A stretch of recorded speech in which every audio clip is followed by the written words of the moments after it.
तो इसे as a point हम इस तरह से लिखते हैं ऑर्डर पेयर में x, y। इसमें हम p को एफिक्स ऑफ जेड कहते हैं, इसमें p को हम एफिक्स ऑफ जेड कहते हैं। इतनी बातें हमें याद रखनी है। अच्छा, दूसरी बात है कि हम नोट कराते जाते हैं आपको कॉन्जुगेट ऑफ कॉम्प्लेक्स नंबर। किसी भी कॉम्प्लेक्स नंबर के कॉन्जुगेट को रिप्रेजेंट करते हैं, उसकी इमेजिनरी पार्ट के साइन को चेंज कर देते हैं। अगर z equal to x plus y है, इसका conjugate z bar equal to x minus i bar होगा। इसमें हमें दो बातें जाननी है। अगर कॉम्प्लेक्स नंबर प्योरली रियल है, अगर कॉम्प्लेक्स नंबर प्योरली रियल है तो z इक्वल टू जेड बार होगा। जब कॉम्प्लेक्स नंबर प्योरली रियल होगा तो प्योरली रियल होंगे। अगर कॉम्प्लेक्स नंबर प्योर इमेजिनरी होगा, अगर कॉम्प्लेक्स नंबर प्योर इमेजिनरी होगा तो z plus Z bar equal to 0। जब कॉम्प्लेक्स नंबर प्योरली इमेजिनरी होगा। इतनी बात समझ में आ गई। अब हम दूसरी बात लेके चलते हैं, modulus of complex number. Modulus of complex number, किसी भी कॉम्प्लेक्स नंबर का मॉडुलस निकालने के लिए हमें उस पॉइंट से ओरिजिन का डिस्टेंस निकालनी पड़ती है। मॉडुलस का मतलब ही होता है distance from origin to the point. तो उसको हम रिप्रेजेंट, अगर z equal to x plus I Y है तो मॉड z इस प्रकार लिखेंगे, mod z equal to under root X square plus Y square. इतनी बात समझ में आ गई। अब हम आते हैं आपको आर्गुमेंट ऑफ, तीसरी बात बता रहे हैं, argument of complex number.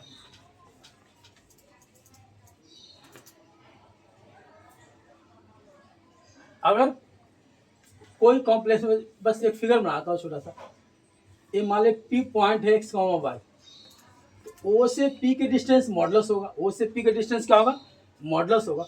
OP अगर रियल एक्सिस का थीटा एंगल बनाती है, ये रियल एक्सिस है और ये इमेजिनरी एक्सिस है। अगर ओपी रियल एक्सिस के साथ एंटी क्लॉकवाइज डायरेक्शन में थीटा एंगल बनाती है तो इस थीटा को इस कॉम्प्लेक्स नंबर का आर्गुमेंट कहते हैं। इसको लिखते हैं argument of Z equal to theta, argument of Z equal to theta.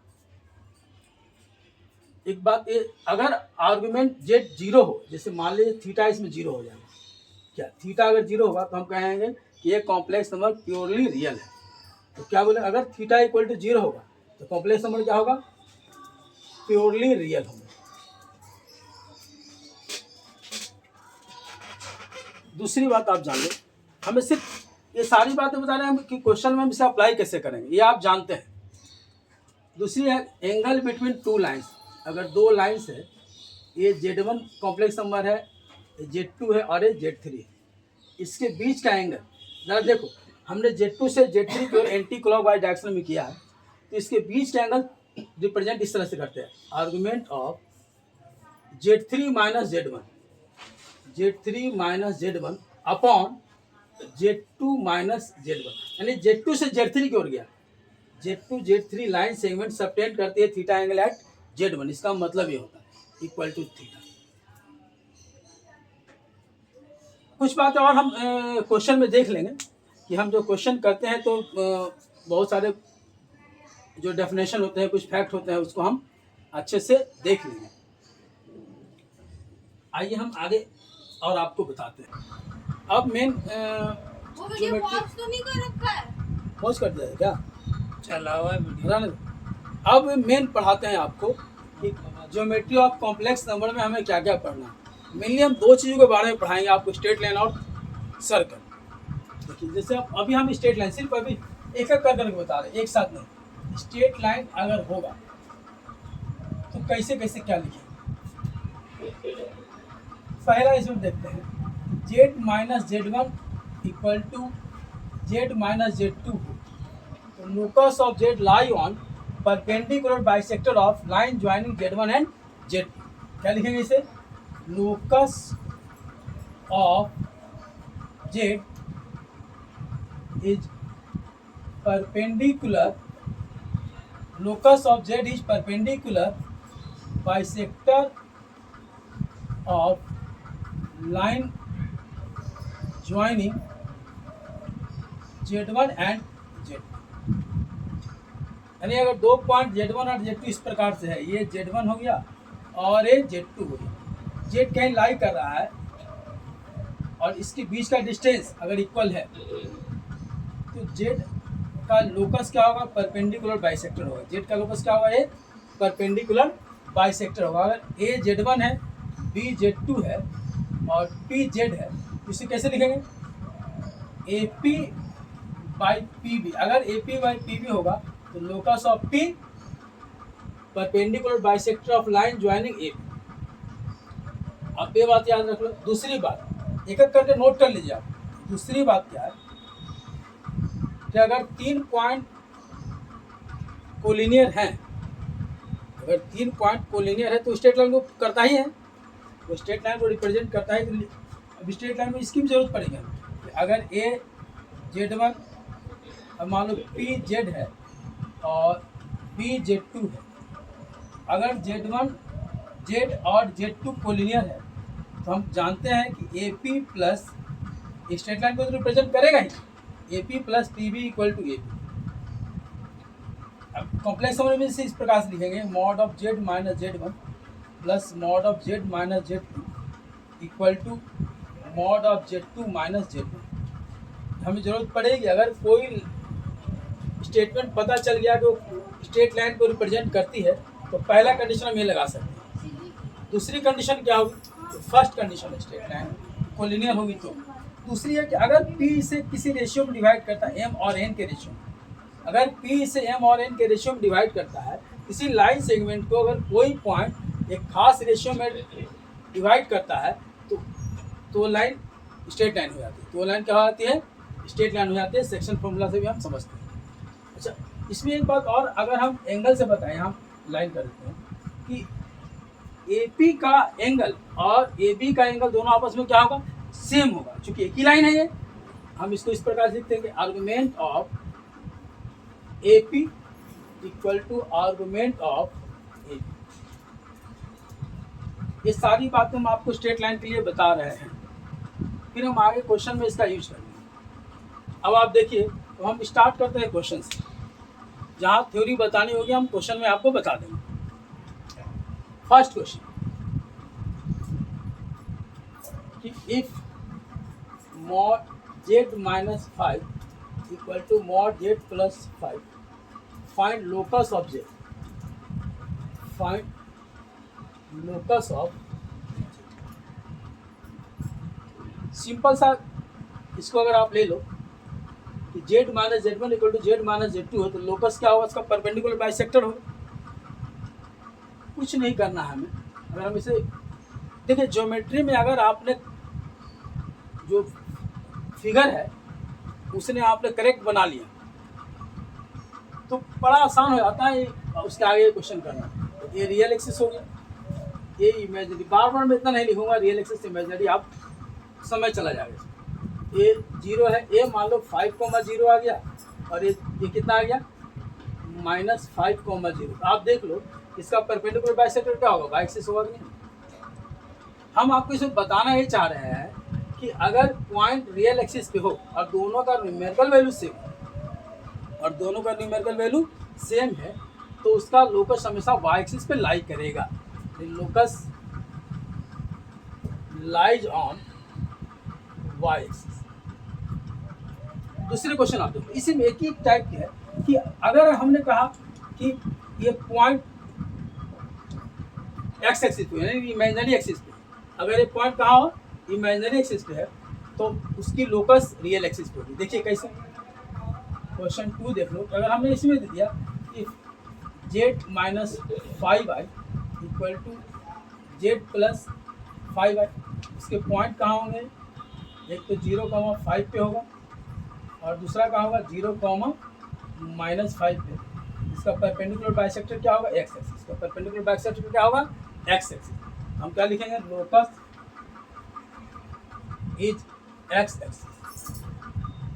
बस इसी में एक और भी क्वेश्चन मैं यहाँ लिखता हूँ कि अगर एक पॉइंट एक्स एक्सिस पे और दूसरा पॉइंट वाई एक्सिस पे, यानी कि एक्स एक्सिस मतलब एक पॉइंट रियल एक्सिस पे हो और दूसरा पॉइंट इमेजिनरी एक्सिस पे हो, बस क्वेश्चन नहीं लिखना। अगर मान लो एक पॉइंट यहाँ 0,5 है और एक पॉइंट यहाँ 5,0, इसे लिखा ना z-5i इक्वल टू z-5, ये मिला दिया।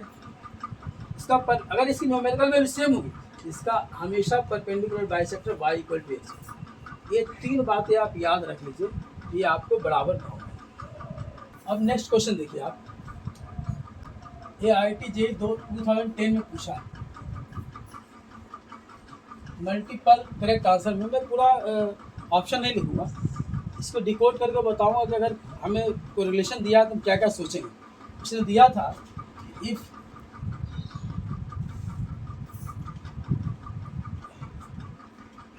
चल नहीं रहा फिर हमसे।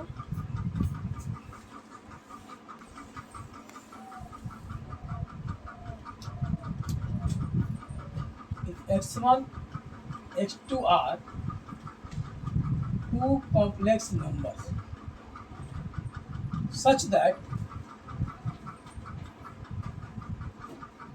z equal to 1 minus t z1 plus T Z. Simple है, आपको इन्फॉर्मेशन दिया है, आप इसे क्या क्या सोच सकते हैं। तो दिया था इफ x1 z1 और z2 लिखेगा, z1 and z2 are two complex numbers such that z equal to 1 minus T z1 plus T z2। तो चार ऑप्शन था, तो मैं ऑप्शन नहीं लिख रहा हूँ, इसमें क्या क्या सोच सकते हैं आप जरा सोचिए। अभी हम लोगों ने थोड़ा इन्फॉर्मेशन दिया था, हम इस जेड को इस प्रकार से लिख सकते हैं, जो जेड है हम जेड को ऐसे लिख सकते हैं 1 minus T z1 plus T z2 upon 1 minus T plus T. बताइए लिख सकते हैं कि नहीं लिख सकते हैं, क्योंकि 1 माइनस टी कैंसिल हो जाएगा, नीचे 1 बचेगा। 1 minus T z1 plus T z2 upon 1 minus T plus T represent कर रहा है कि z1 और z2 के लाइन सेगमेंट को 1 माइनस टी और 1 माइनस टी के रेशियो में डिवाइड करें। यानी ये बताइए रहा, जरा देखिए इसको फिगर में हम डिकोड करते हैं। ये बताया कि यहाँ z1 है और यहाँ z2, z इसे t और 1 माइनस टी के रेशियो में डिवाइड करता है। z इसे t और 1 माइनस टी के रेशियो में डिवाइड करता है। तो हम क्या जानते हैं कि अगर कोई पॉइंट किसी लाइन सेगमेंट को डिवाइड करेगा तो हर हाल में कोलिनियर होगा। कोलिनियर होने का अभी हमने बताया था कंडीशन क्या होगी, A distance plus A distance equal to A distance. मान लो इसे ए मान लेते हैं, इसे बी मान लेते हैं, इसे पी मान लेते हैं, तो A P plus P B equal to A B होगा। तो हम इसे कॉम्प्लेक्स नंबर में ऐसे लिख सकते हैं, mod of Z minus z1 plus mod of Z minus z2। यानी ए पी कितना हो जाएगा, mod of Z minus z1, और बी पी क्या होगा, mod of Z minus z2 equal to A B हो जाएगा mod of z2 minus z1 या z माइनस z2। ये पहला ऑप्शन, बात समझ में आ गई। अगर एक कोलिनियर स्ट्रेट लाइन मिल गया है तो स्ट्रेट लाइन की इक्वेशन है, यानी कोलिनियर है, तो आप कोलिनिटी के सारे कंडीशन लगा दो।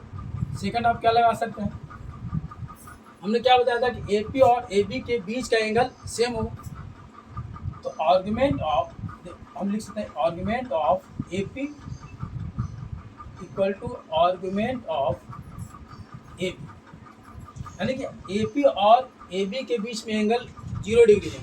हम आपको इसे लिख सकते हैं argument of Z minus z1 equal to argument of z2 minus z1। ये कंडीशन आ गई कि नहीं आ गई, सेकंड ऑप्शन सही होगा। ये ऑप्शन था उसमें 2010 IIT JEE एडवांस में क्वेश्चन पूछा गया था। तीसरी बात आप ऐसे समझ सकते हैं कि दोनों के बीच का एंगल कितना है, 0 डिग्री। हम ऐसे लिख सकते हैं argument of Z minus z1 upon z2 minus z1 equal to 0। अभी हमने आपको बताया था कि अगर आर्गुमेंट 0 होगा तो कॉम्प्लेक्स नंबर प्योरली रियल होगा। जब कॉम्प्लेक्स नंबर प्योरली रियल होते हैं तो z equal to z bar होता है। अभी क्या होगा, प्योरली रियल होगा।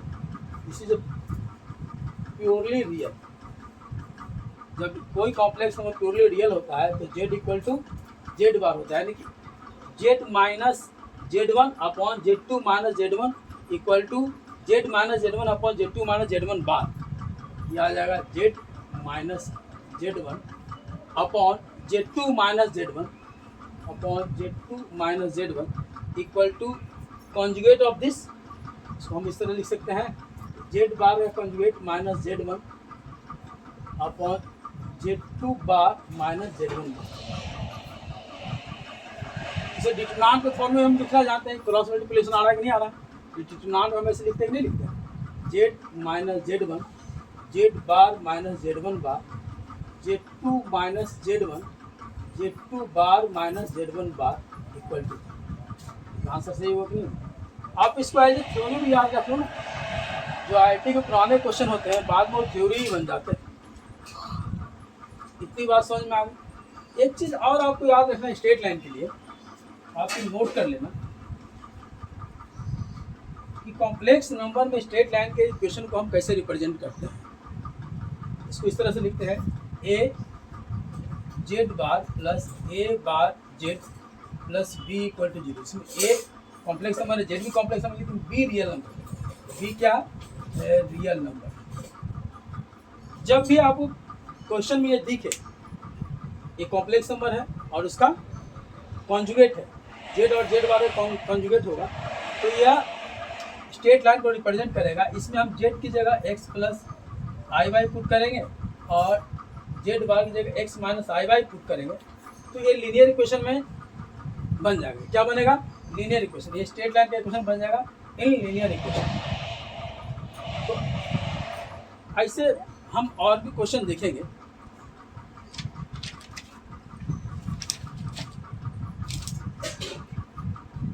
अब हम स्ट्रेट लाइन और सर्कल को दोनों को मिला करके एक क्वेश्चन बनाएंगे। आप देखिए, पहले देखिए यहाँ आप नोट कर लीजिए जगह में हम सर्कल के बारे में बता रहे हैं। सिंपल सी बात है, सर्कल को कैसे रिप्रेजेंट करते हैं। हम कोऑर्डिनेट ज्योमेट्री में नहीं बता रहे हैं, आपको कॉम्प्लेक्स नंबर। पहला देखिए, मॉड जेड इक्वल टू ए हो, जेड माइनस जीरो भी लिख सकते हैं। तो मॉड जेड इक्वल टू ए हो, ये बताता है कि this is the equation of circle centre at origin. Centre कहाँ होगा? ओरिजिन पे, और इसके रेडियस ये हो, रेडियस। सेकंड है कि जरूरी नहीं कि सेंटर ओरिजिन पे हो, मान लो सेंटर और कहीं हो। सेकंड बताने z minus Z zero equal to a, इसका सेंटर कहाँ होगा? जेड जीरो पे, और रेडियस ए हो। सेंटर एट जेड नॉट और रेडियस इक्वल टू ए। हम सर्कल और स्ट्रेट लाइन को मिला करके क्वेश्चन बनाएंगे जो IIT में आए हुए हैं। हम दूसरे क्वेश्चन आपको नहीं बताने, कि देख लेना कि IIT में आते कैसे क्वेश्चन। वॉच कर लो।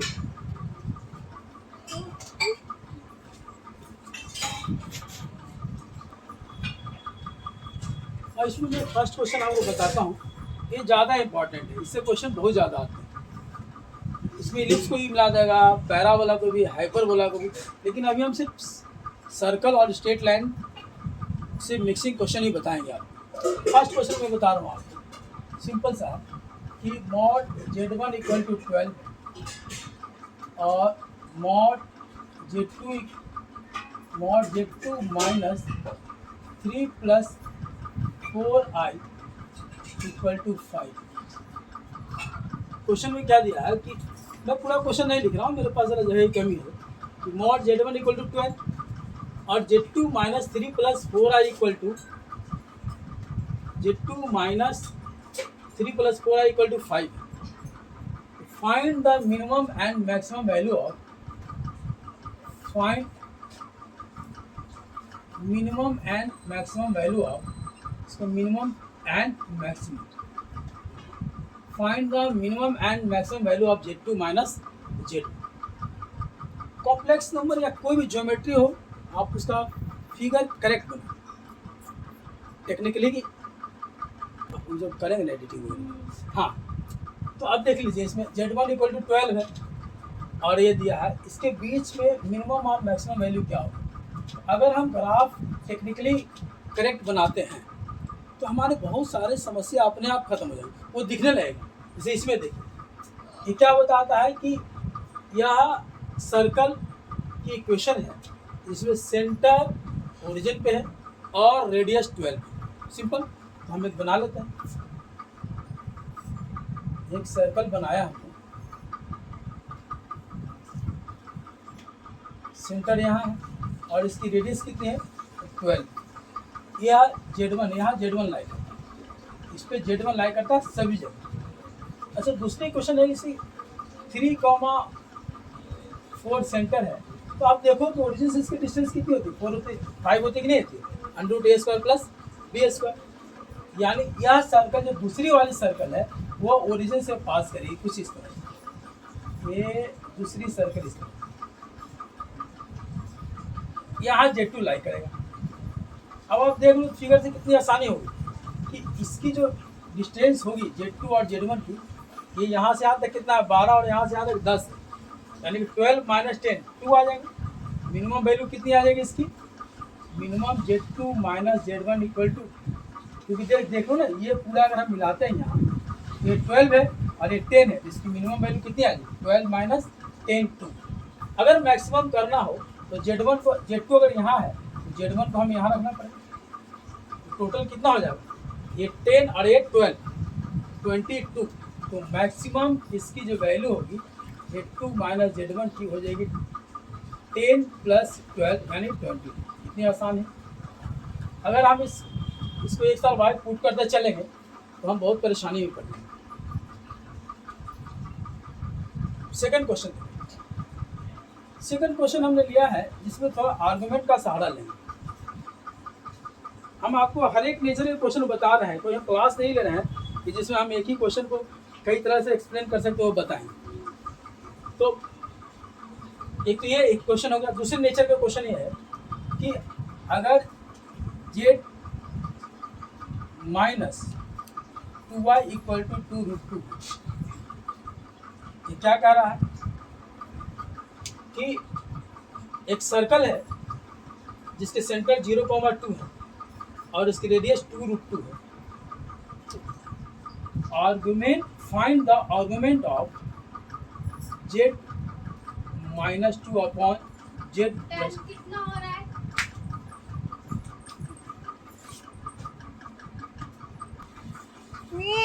देखो, ये तो क्लियर है कि Z जो है इस सर्कल पे लाई करेगा, लेकिन इसका मतलब ये होता है कि आर्गुमेंट Z - 2/Z + 2 ये एक आर्क को बताता है।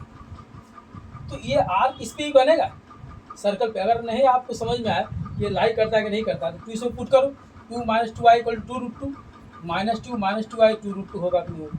काम क्लियर। इसमें हम ज़्यादा नहीं बता सकते। देखिए अब ये इसके हम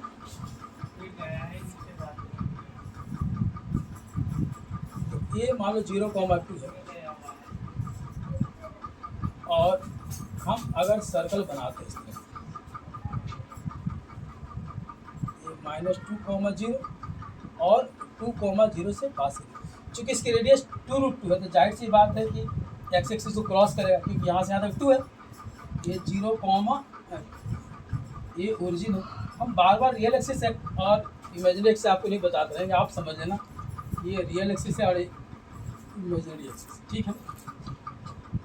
अब ये कह रहा है कि Z पॉइंट कहीं पे है जो -2 और 2 इस पर कितना डिग्री का एंगल सबटेंड करेगा। मान लो कि हमने ये पॉइंट यहाँ, ठीक है। अब इसके एंगल निकालना तो बड़ा मुश्किल है, लेकिन हमने सेंटर यहाँ लिया। अगर हम सेंटर के एंगल निकाल लें तो सर्कमफ्रेंस के एंगल को आधा कर देंगे, निकल जाएगा। देखिए अब जरा हम ज्वाइन करते हैं -2 से इसको और 2 से इसको, सेंटर को C मानते हैं, ये सेंटर। देखिए ये 2 हो गया, ये कितना है 2 है और ये भी 2 है और ये 90 डिग्री है। जाहिर सी बात है ये मान लो, जरा देख लो, इसको A मान लीजिए और इसे B मान लीजिए, तो OB = 2 हो गया और OC = भी 2 हो गया। जाहिर सी बात, जब ये दोनों साइड इक्वल हो गया तो आइसोसेलेस एंगल हो गया। जब आइसोसेलेस हो गया, ये 90 डिग्री तो ये 45 डिग्री, ये भी 45 डिग्री होगा कि नहीं होगा। ये कितना हो जाएगा π/4, यानी angle OBC = π/4 as well as angle OCB angle OCB also pi by, ये पाई बाई 4 होगा, सिमिलरली ये भी पाई बाई 4 होगा। टोटल एंगल ACB हो जाएगा 90 डिग्री। ACB कितना हो जाएगा 90 डिग्री। जब ACB 90 डिग्री है तो ये कितना हो जाएगा पाई बाई 4, क्योंकि सर्कमफ्रेंस का एंगल सेंटर के एंगल का आधा होता है, इसलिए argument Z-2/Z+2 equal to pi by. इसी बेस पे क्वेश्चन 2021 एडवांस में पूछा था, ये 2021 एडवांस में इसी से क्वेश्चन पूछा था, इसको उलट दिया उसने। ये भी IIT का ही क्वेश्चन है, अब किस साल को हमको आइडिया नहीं है। उसने ये दिया, इसको उल्टा दिया, ये और एक इक्वेशन दे दिया उसने, इस तरह से मिलाया उसने। लिखा क्वेश्चन ऐसा कि क्वेश्चन नंबर 3 देख लीजिए, आर्गुमेंट Z+α/Z+β। आर्गुमेंट दिया कि Z+α/Z+β equal to pi by 4, जहाँ Z equal to x plus i by j. फिर एक सर्कल की इक्वेशन दे दी उसने, कोऑर्डिनेट ज्योमेट्री के फॉर्म में, कार्टेशियन फॉर्म में दे दिया, कॉम्प्लेक्स नंबर के फॉर्म में नहीं दिया। x² plus y² plus 5x minus 3y plus 4 equal to ये। तो ये जो आर्क है, ये आर्क इसी सर्कल का है ना, तो अल्फा बीटा तो इस पर लाई करेगा कहीं ना कहीं। अल्फा बीटा क्या है, एक्स एक्सिस से कोऑर्डिनेट है, यानी कि ये इस प्रकार से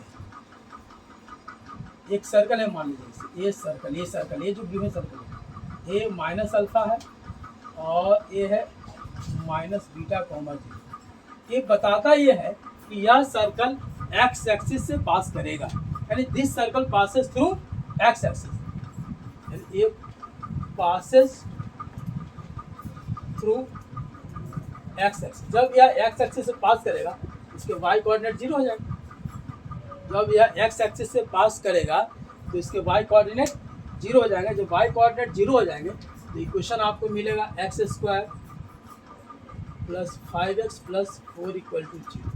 फैक्टराइज कर बेटा इसे, x² plus 4x plus x plus 4 equal to 0। देखते x की वैल्यू क्या क्या आ गई। इसने यही पूछा था कि फाइंड अल्फा बीटा, कुछ ज़्यादा 4 ऑप्शन थे तो मैं उतना नहीं बताऊंगा आपको, मल्टीपल करेक्ट आंसर बताऊँ। अल्फा बीटा का वैल्यू निकालने के लिए कह रहा था। देखो तो अब x कॉमन लोगे तो x प्लस 4 प्लस 1 कॉमन लोगे तो आएगा x प्लस 4 इक्वल टू 0, यानी x plus 4 into X plus 1 equal to 0। तो हमें क्या मिलता है, x इक्वल टू -4 और x इक्वल टू -4। तो अल्फ़ा की जगह, अगर हम अल्फ़ा की जगह 1 लेते हैं, बीटा की जगह 4 ले लेते हैं, वैल्यू आ गई कि नहीं आ गई। ये बहुत हैवी क्वेश्चन नहीं पूछता है, आपको अगर बातें अच्छे से पता हो तो बहुत शानदार तरीके से आप सॉल्व कर सकते हैं। अब एक बहुत ही अच्छा क्वेश्चन मैं आपको बताता हूँ। 2013 एडवांस में क्वेश्चन आया। क्वेश्चन ये है, मैं पूरा क्वेश्चन लिखूंगा तभी समझ में आएगा। इफ अल्फा एंड 1/अल्फा bar lies on x minus x naught whole square plus y minus y naught whole square equal to r square। Alpha इस पे लाई करता है क्योंकि इक्वेशन ऑफ सर्कल है, हम इसे ट्रांसलेट करेंगे कॉम्प्लेक्स फॉर्म में। And x minus x nought whole square plus y minus y nought whole square equal to 4r square respectively. क्या बताया क्वेश्चन, जरा समझो कि alpha lies on this circle and 1/अल्फा bar lies on this circle. Okay, given ये है कि z nought equal to x nought plus i y nought and 2 mod of z square equal to r square plus 2, find mod alpha. क्या निकालना है? Mod alpha की value क्या है। Question समझ में आ गया? क्योंकि बहुत ही अच्छा क्वेश्चन है, इसमें हमें कुछ ट्रिग्नोमेट्री भी जानकारी हो जाएगी। वैसे तो हम इसे दूसरे तरीके से ही बना सकते हैं, लेकिन नहीं, मैं आपको ज्योमेट्री बता रहा हूँ, इसलिए ज्योमेट्री के फॉर्म से ही बनाएंगे। ठीक है, देखिए पहले से एक डायग्राम बना लेते हैं। देखिए तो दोनों सर्कल क्या है? Concentric circle. दोनों सर्कल क्या है? कॉन्सेंट्रिक सर्कल है। पहले का रेडियस r है और दूसरे का रेडियस 2r। सिंपल। तो हम इसको कन्वर्ट ऐसे करते हैं, z minus Z not bar equal to r, जिस पे अल्फा लाई करता है। अल्फा लाई जो अल्फा इस पे लाई करता है। Second, mod z minus Z zero equal to 2r, इस पे 1/अल्फा बार लाई करते हैं। देखिए तो क्या बताया आपने? जेड, इसको हमने कहा कॉम्प्लेक्स नंबर में किया, Z minus Z not equal to R. हमने बताया था ना कि ये किस कॉम्प्लेक्स नंबर किसको रिप्रेजेंट करता है? सर्कल को, जिसमें सेंटर एट जेड जीरो है और रेडियस आर। दूसरा Z minus Z not equal to R, इसको 1/अल्फा बार लाई करता है। थोड़ा हम आगे देखते हैं, इसको निकालते हैं। Argument of 1 minus alpha bar equal to, फिर आप उधर फिगर बनाएंगे आपको।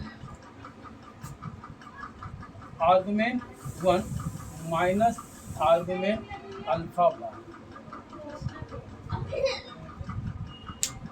आर्गुमेंट 1 0, अल्फा बार का आर्गुमेंट माइनस आर्गुमेंट होता है, तो क्या हो जाएगा? Minus minus plus.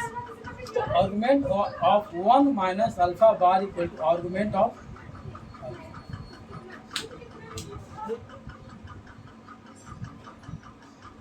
तो दोनों सेम है ना। अल्फा का जो आर्गुमेंट होगा वही 1/अल्फा बार का भी आर्गुमेंट होगा।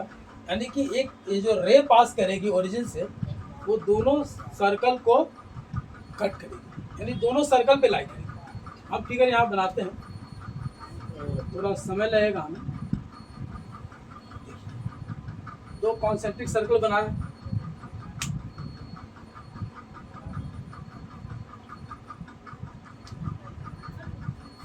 बहुत टेक्निकली की थोड़ा सही ग्राफ बनाएंगे। एक बड़ा वाला सर्कल हो गया जिसकी रेडियस 2r है, इसी के अंदर एक छोटा वाला सर्कल बनाते हैं जिसकी रेडियस r है।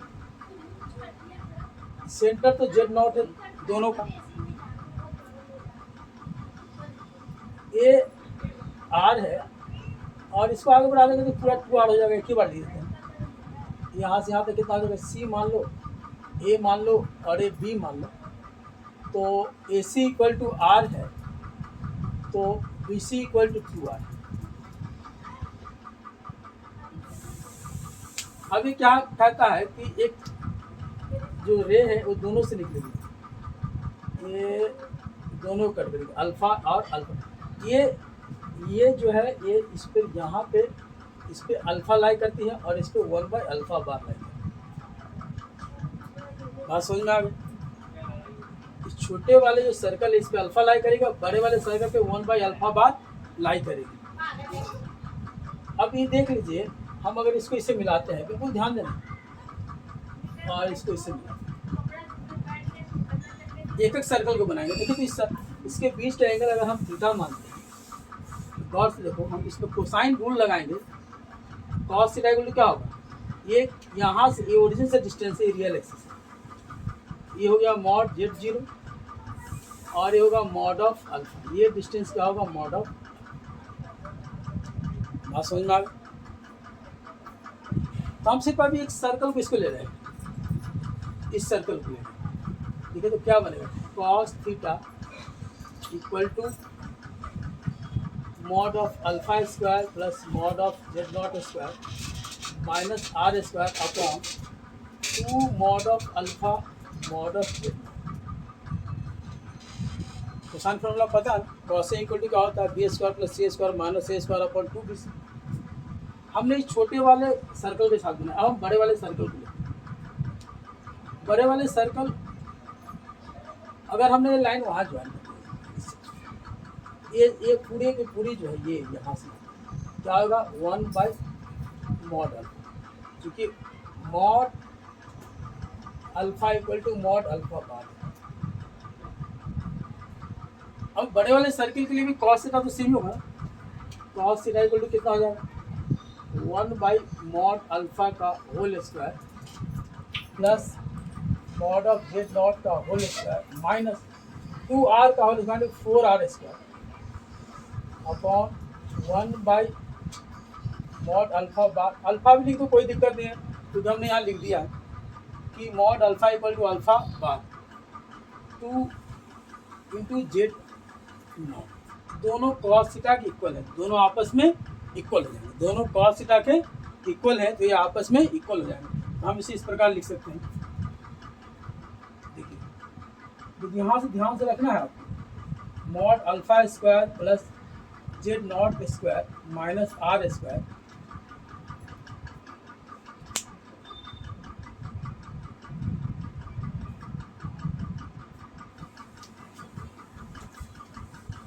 Upon 2 mod alpha Z not equal to यहाँ लिखते हैं 1/mod अल्फा का whole square plus mod Z square minus 4r square upon 1/mod alpha into mod Z not. क्या क्या कैंसिल हो सकता है? देखिए मैं स्टेप आगे नहीं करूँगा क्योंकि मेरे पास जगह कम हो जाएगी। मॉड अल्फा स्क्वायर आएगा तो मॉड अल्फा एक अल्फा बचेगा, ये पूरा का पूरा ये कैंसिल हो जाएगा। ये मॉड अल्फा स्क्वायर नीचे आएगा, ये कैंसिल हो जाएगा, तो ये क्या बनेगा, ये आ जाएगा mod alpha square plus Z not square minus are square equal to 1 plus mod alpha का square into mod Z square minus 4r square mod alpha का स्क्वायर। हमें मॉड अल्फा की वैल्यू निकालनी है तो जेड मॉड आर और r square को कहीं ना कहीं से कैंसिल करना पड़ेगा। देखिए कैसे कैंसिल होती है। आपको सवाल में दिया था क्वेश्चन में कि 2 mod Z not equal to R square plus 2 है, तो जहाँ जहाँ जेड नॉट है उसके जगह आप क्या लिख दो आर स्क्वायर प्लस 2/2 हो जाएगा ना, आर स्क्वायर प्लस 2/2 तो आ जाएगा mod alpha square plus R square plus 2 upon 2 minus are square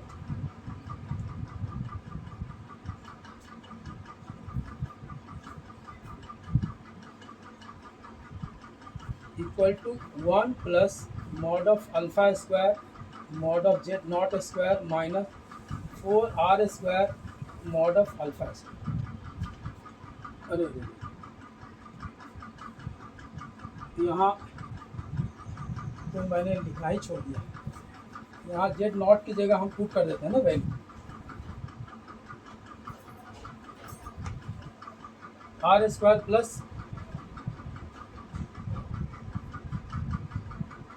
ये वैल्यू पुट कर देता हूँ आर स्क्वायर प्लस 2/2।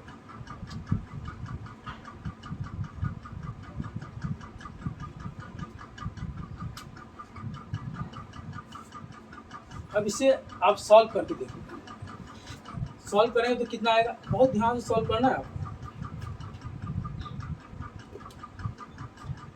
ये 2 mod alpha square plus R square plus 2 minus 2r square by 2।